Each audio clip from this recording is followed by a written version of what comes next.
еліміздегі отандағы өзге де спортқа қатысты жаңалықтарды әріптесім Әлішер Әли таныстырады. Әлішер, қайырлы таң. Қайырлы таң әріптестер, отандық жаңалыққа өзге де ақпарды алда тарқататын боламын.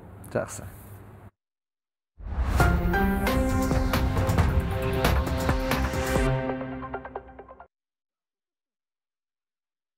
Қазақстан жастар құрамасы ірі есеппен жеңіске жетті. Шайбалы хоккейден әлем чемпионат алдында өткен соңғы дайындық матчта жерлестеріміз Канадада жергілікті Хоксбери Хокс құрамасымен кездесті. Нәтижесінде отандастарымыз 8-1 есебімен жеңіске жетті. Құрама сапында Әділ Бейсенбаев пен Кирилл Ляпунов дубль жасады. Сонымен қатар Никита Ситников, Семен Симонов, Артур Грош және Асанәлі Русланұлы бір-бір шайбадан соқты. Ең нәтижелі ойыншы Ляпунов болды. Ол 2 шайба соғып қана қоймай 3 нәтижелі пас берді. Естеріңізге сала кетейік, бұған дейін Қазақстан құрамасы Германиямен өткен жолдастық матчта жеңіліс тапқан еді. Әлем чемпионатында ұлттық құрама алғашқы матчты 27 желтоқсанда Швецияға қарсы өткізеді. Сондай-ақ В тобында Чехия, Словакия және Швейцария құрамаларымен кездеседі.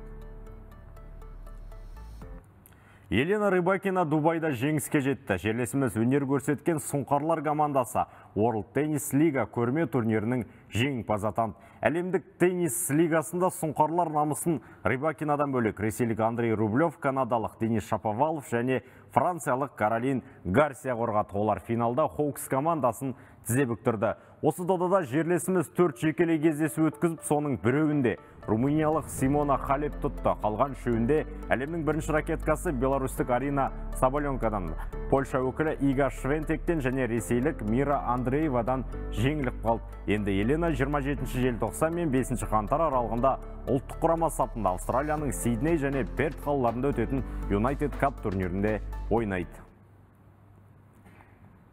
Таразда мемлекет және қоғам қайраткері Дінмұхамед Қонаевты еске алуға арналған еркін күрестен ересектер арасында халықаралық турнир өтті. Жарысқа Қазақстан, ақш, Қырғызстан, Австралия, Бразилия, Өзбекстан, Ресей, Монғолия және Қытай елдерінің спортшылар келді. Турнирдің бірінші күнінде 57 келі, 65, 74, 86 және 97 келде жүлделер сарапқа салынды.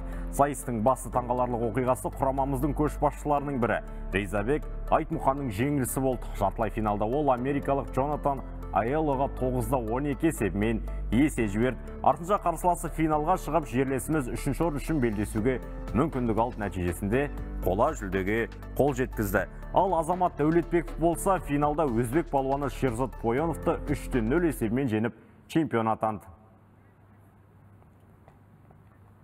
3 каратешіміз әлем үздіктерінің қатарына енді. Әлемдік карате федерациясы әр салмақ бойынша ең үздік топ 5 рейтинг жариялады. Ерлерден 75 келіге дейінгі салмақта Токио Олимпиадасының қатысушысы, әлем чемпионатының 2 мәрте жүлдегері, 2023 жылы Қытайда өткен Азия чемпионатының жеңімпазы Нұрқанат Әжіханов өз салмағы бойынша 2-ші орынға тұрақтады.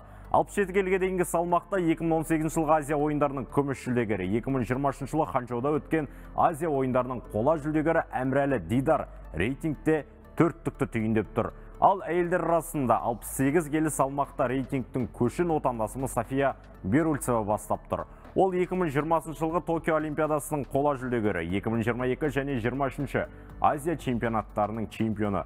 Сонымен қатар 2022 жылы Ханчжоуда өткен Азия ойындарының жеңімпазы. Молдовалық маман Андрей Мартин Ордабасы футбол клубының бас бапкері болып тағайындалды. Ол осыған дейін өз елінің Петрокуб командасының тізгінін ұстады. 2023-24 жылғы маусымда аталған ұжыммен Молдова чемпионаты мен Молдова кубогын жеңіп алды. Команда УЕФА конференциялар лигасының топтық кезеңінде ойын көрсетті. Ал шымкенттік клубта Кирилл Кекер жаттықтырған болатын. Ол бұл қызметке биылғы жылдың тамыз айында келді. Кекердің баптауымен команда ел біріншілігінде 4-ші орында місе тұтты.